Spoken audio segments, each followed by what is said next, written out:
Salam hörmətli izləyicilər, bugün sizinlə kek hazırlayacağım. Zebra kek və kekin hazırlamaqda əsas məqsədim evdə hazırlamış olduğumuz qabartma tozunu istifadə edərək sizə nəticəsini göstərməkdir. Deməli, 3 ədəd yumurta istifadə edirəm. Yumurtanın ağını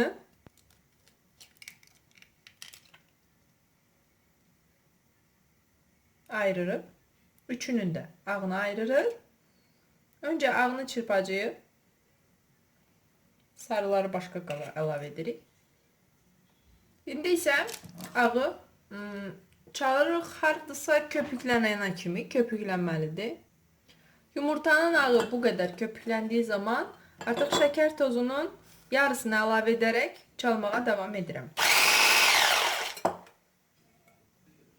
Tam incə kremsi bir forma aldığı zaman artıq gördüyünüz kimi tam hardasa krem havası var. Yumurtamızın sarısına şəkər tozunun az bir hissəsini, daha doğrusu geri qalan hissəsini qarışdırırıq.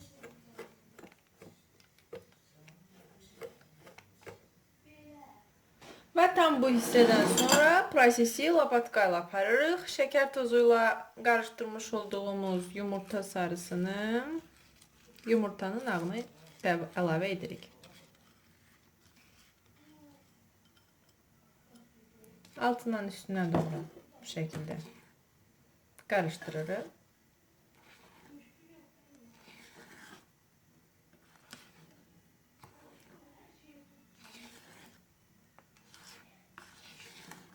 Bu şəkildə.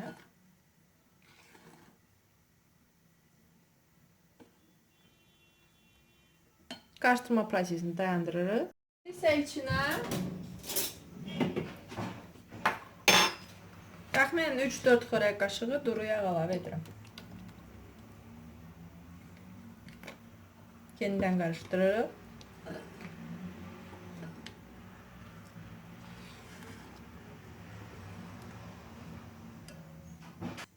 Ələyimizin içinə 1 stəkan un, 1 paket vanil və 1 dolu çay qaşığı evdə hazırlamış olduğumuz qabartma və ya təbii ki 1 paket qabartma tozu.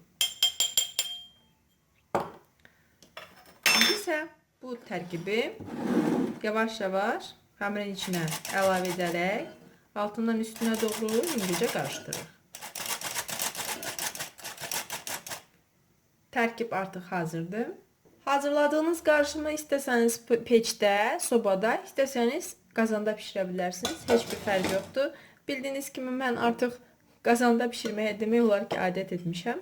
Məhz buna görə də indi elə kekimi də qazanda hazırlayacağam.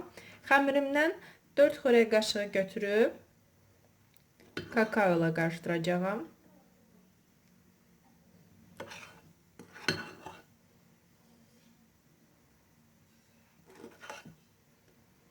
Daha önce de bildirdiğim kimi istədiyiniz kek reseptini qazın üzərində hazırlaya bilərsiniz. Yanmaz yapışmaz qazan istifadə etsəniz işiniz daha asan olar.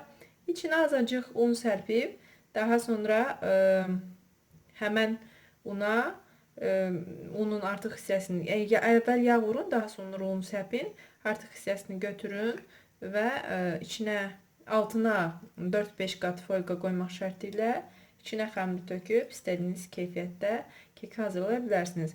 Bu arada mən 4 çay qaşığı, 4 dolu çay qaşığı kakao tozu istifadə edirəm.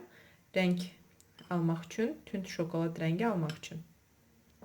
Sıra gəldi zebra kekimizi toplamağa.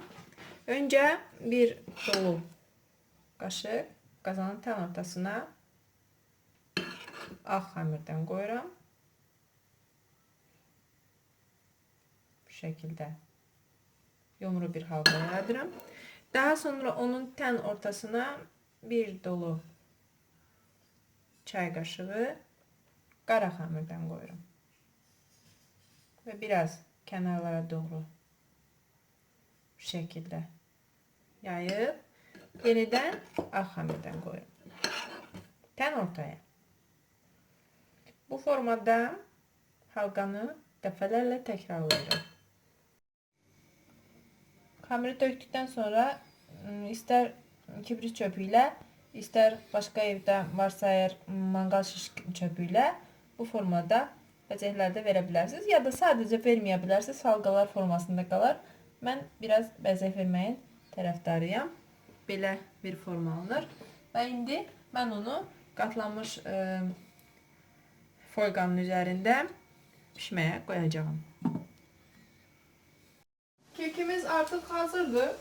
1-ə 3 nisbətində qalxıb. Mən indi onu qazanı açmadan qazanın böhründən bu şəkildə yoxlayacağam. Baxın, gördüyünüz kimi çöp tərtəmizdir. Bu şəkildə ağzı bağlı mən onu soymağa qoyacağım. İstənilən keki qabdan çıxarmazdan əvvəl minimum 15 dəqiqə soyulmalıdır.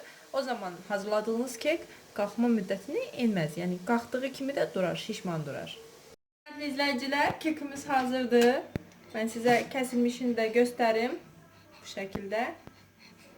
Qızım, icazə ver. Qızım, gəl. Al. Kekimiz hazırdır.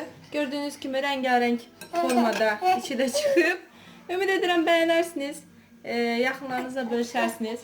Komment edərsiniz. Nəzərinizə çatdırım ki, bu məhz evdə hazırlamış olduğumuz qabartma tozu ilə hazırlanmışdır. Nuş olsun. Hələlik.